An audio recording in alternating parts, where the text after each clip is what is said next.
Here it is, the road legal Porsche 924.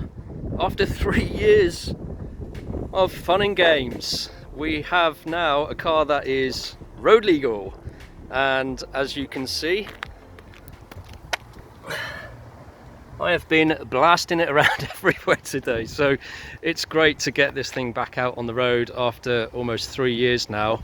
And all of the work that I've done really is from a mechanical standpoint to get this car back to a standard that is road legal, usable, and much more fun than it used to be on ultimately 4 jack stands, which was the last time that I did a video tour of this car. Now what I'll do is I'll just give you a snapshot of some of the stuff that I've got done to date. I know on that previous tour video that I managed to get through quite a lot of it, but I think since then we've managed to get quite a few bits and pieces done on the car, mainly to get it through the MOT itself. So let's crack on through them. So the first bit that I'll cover is just the brakes themselves. I opted for new refurbished calipers. I know that many of you out there will be facing ups and downs with the brake system. I feel that I've probably got away pretty lightly with the brake system. I feel that it's actually working and has been working fairly well. I, as I said, opted to get new front calipers. The pads and brakes work well on the front. I did also upgrade all of the piping, or the flex piping I should say, between the metal piping and the brake systems itself here at the back and the front, which were braided pipes. You would have seen that from my last tour. So I did rebuild all the back brakes, and they had new cylinders, pads and everything. So the back brakes, new handbrakes, all of that works really well. The front brakes are a little bit, I don't want to say spongy. They're working well, but as you can see from the disc, I do think this might be something that I look as doing as an upgrade. It went through the MOT fine.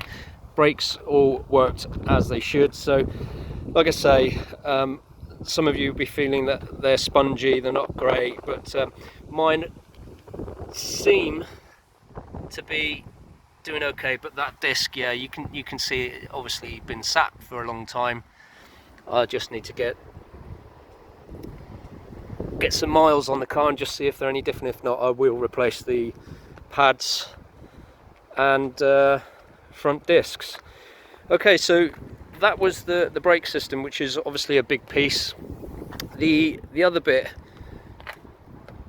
when I'll start here at the top, were the suspension struts, and it's very hard to see, but you might just be able to get a glimpse there of the coilover, gas coilovers that I fitted to this particular car.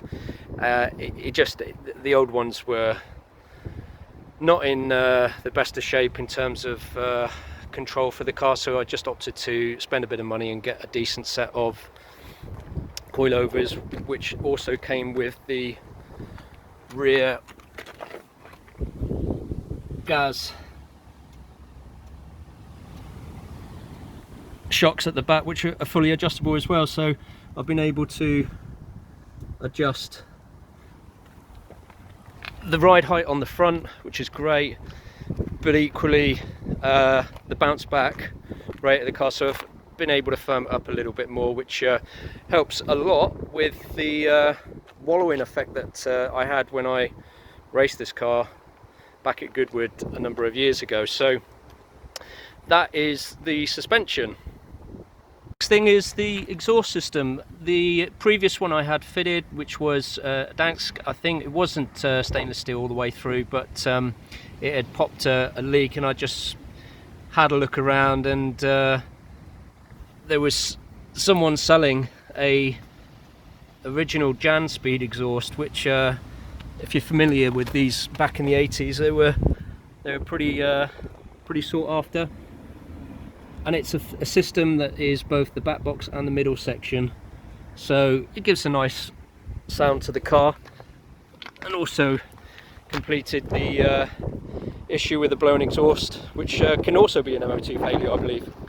Again, so next we'll turn to the engine itself, and I think not necessarily an MOT failure, but just down there you can see the bottom of the sump, or bottom of the engine there, which is fully reconditioned, along with the steering rack. And if you can just make out there, that black bar that goes across there is the cross member that your front wishbone or control arms hang off. Yeah, I decided to do that as a pretty big job because there was an oil leak. As you can imagine, over time most of the seals tend to degrade, and oil starts to leak, and this one had it. And it's one of those big jobs that if you take it to a shop, it's going to cost you some decent money because of the time involved to take all the bits apart. But if you're happy to have a go at it yourself, you can really take your time, get it up on jack stands, and just work through. It's a lot of bolts and nuts, but generally an easy job to do once you know what you're aiming to complete as the finished article. So yeah, I'm pretty pleased there's no oil leaks. Likewise, I took the chance to do the top of the engine as well, which you would have seen in a previous video.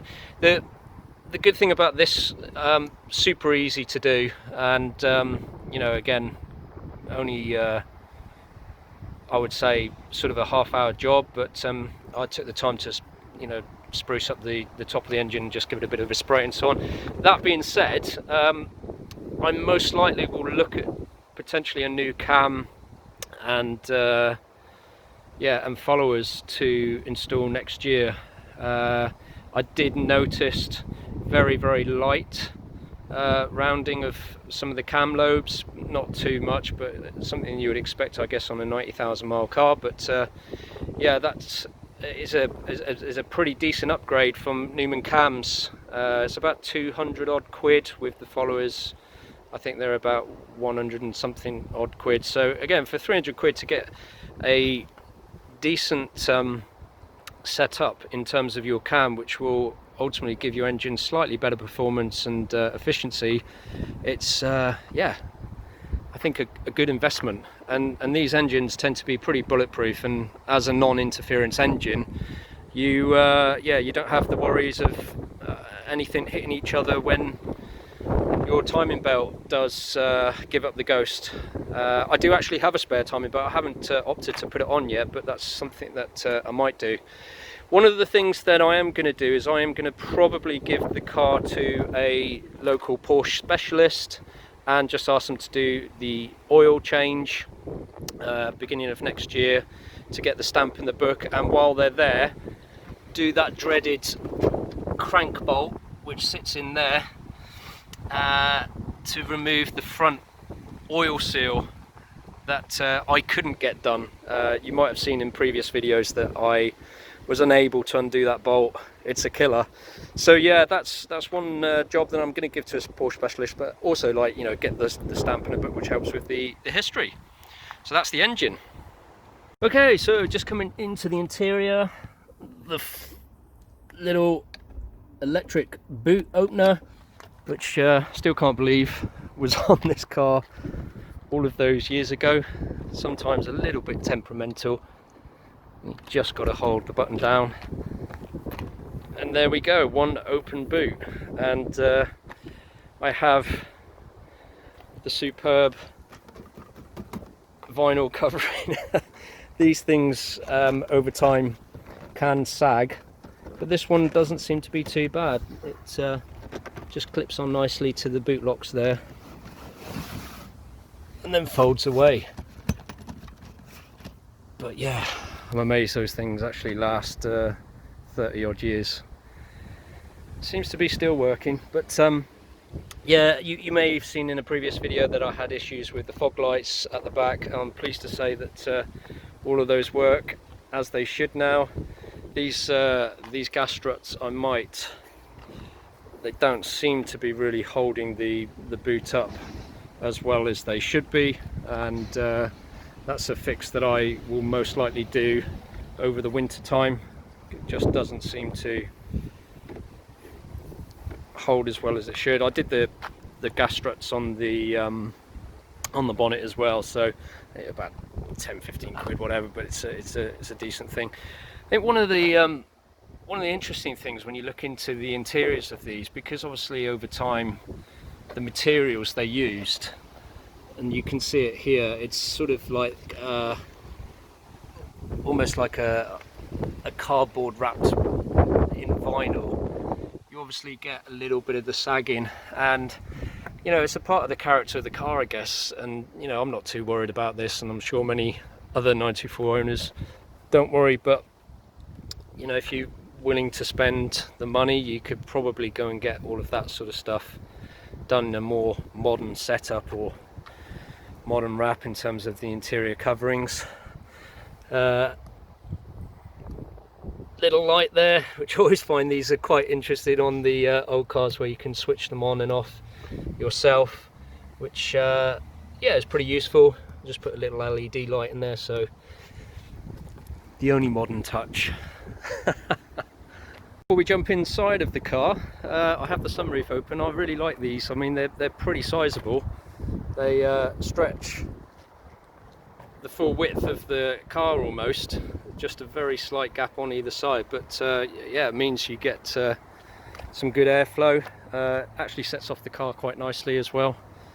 But these are removable, so if you really fancy it, you can take the whole sunroof out. I've still got the original cover that the sunroof can slot into, and you can store in the boot, and you can have one big hole while you're driving, and yeah, feel that open air type approach. As we get into the car, I have the interior, which from the backseat perspective is pretty good. Yeah, I've got no complaints there. There's no rips or any major stains or anything like that, so the rear seating is actually quite nice. When you flick round to the passenger side in the front, this is where it gets a bit more fun, and I think I've said on previous videos that, you know, the originality piece is something that I'm torn between in terms of sorting out these seats, because this material is virtually impossible to find now with the Porsche logo, so it's a case of either biting the bullet and changing it. But the fact the carpet, the doors, everything matches this type of interior color and setup, it's one of those decisions that could become pretty costly if you decide to change everything in here. So I think from that perspective, I just want to maybe mull over a little bit more. I'm toying with maybe getting some sport seats in here, just so it's more fun to drive, and if I do come to sell it, then yeah, the next owner can decide whether or not they want to do something drastic with the interior. But for now, I'm just keeping it as it is. I do have some seat covers, bottom seat covers that go over this with some new mats and so on, so I'll install them and give everyone a quick view of what that looks like, because the seats actually aren't too bad in terms of sitting them. They're, I mean, a little bit dipped, as you would expect from the foam over the years, but yeah, just haven't really got round to thinking, how do I take the next step on these? Be interested in your comments on these, but let me know. Right, let's head off again for a drive. It's great, the car starts first time. Warm up regulators, oh the joy. I have noticed that my revs still are a little low, and I do need to just have a look at the auxiliary air unit, or air regulator, I think they're called, but just need to have a look at those just to make sure that yeah, I can find some way of maybe fixing it, or it might be a new one that I have to buy, but we'll see. So we're out on the road again. I'm just doing a couple of hard brakes just to see if I can bed the pads and the discs in after a long time of really not being used. So they're braking generally pretty well. They're braking straight and true, so that's a good thing. Nothing too crazy pulling left or right, so from that perspective all is well. And the one thing that is really quite fun about this car is that it turns a lot of heads, and I think it turns a lot of heads not for the fact that it's a bit crazy looking or over the top. I think it's just, it brings a smile to people's faces that a car of this age has certainly lasted, and I think the shaping, the look of the car is really growing in style over the years. I think from that perspective, the front engine Porsches that really did get quite a lot of unwanted love, should I say, have found a place in many hearts nowadays. So I think really the car is a great it's a great looking car now, and I think many heads do get turned without sometimes realizing what it is. With my car, of course, I've got a massive clue written down the side of it saying the word Porsche, so a lot of people then start to think, well, what type of Porsche is that? But yeah, it's good, it's fun, isn't it? But yeah, I mean, back to the car itself. We're in 5th gear, 2000 revs, about 50 miles an hour. There's lots of mechanical noise here, as I say, from the gear stick area, just because I don't have that foam insulation piece that sits on top of the torque tube. But yeah, it's not too worrying. I think if anything, it just means you get a bit more of a sense of occasion with the car, but that's something I'll try and source and find to fit over the winter period if it isn't too wet. And the big thing I noticed, certainly going around corners now, is that there's not so much of that wallowing effect that I had, that I remember all those years ago when I drove it. So the suspension, getting new bushings, fitting the new lower control arms with all the 3 bushings, new tie rod ends, all of that good stuff, has definitely come together for a much better experience behind the wheel, which is great. I think that's the sort of thing you want from these cars. So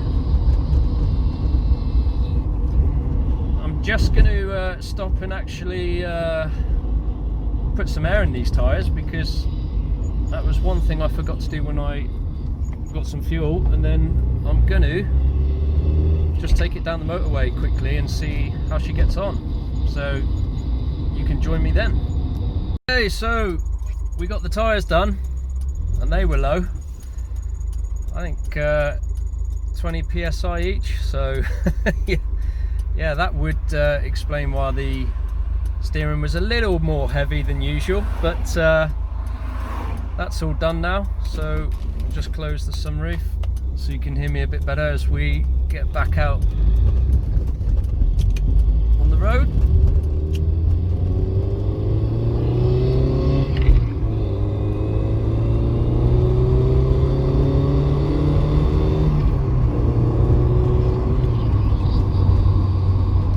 She's pulling really well in all the gears, which is great. Gauges are working as they should, so we have good oil pressure, good oil temperature, good volts going through the battery. The engine temperature is sitting bang in the middle, which is great, so we have no issues there. And we have fuel in the car, which is also always useful, eh? But I've also got the GoPro on top of the roof, so I can switch between me talking and that view of the open road ahead. So hopefully with a good bit of editing it will come together quite nicely. I feel like I might be talking a little bit louder than usual, just because it's not exactly quiet, but I just want to make sure that you can hear me okay. Just going onto a dual carriageway. Car's doing 70 miles an hour, just over 3,000 revs, so it's not too bad. It's quite a nice leisurely coast.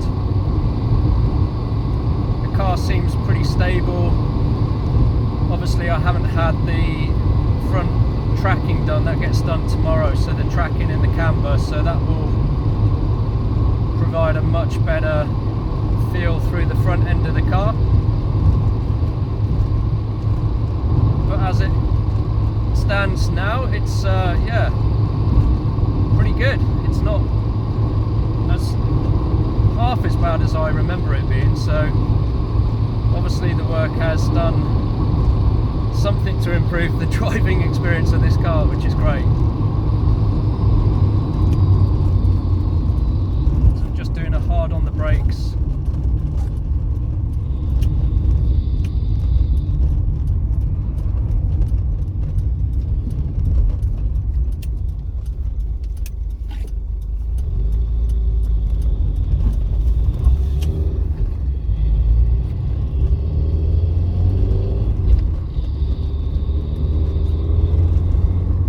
Had a policeman fly past on the other side of the road, giving the car all the eyes, I'm sure for all the right reasons.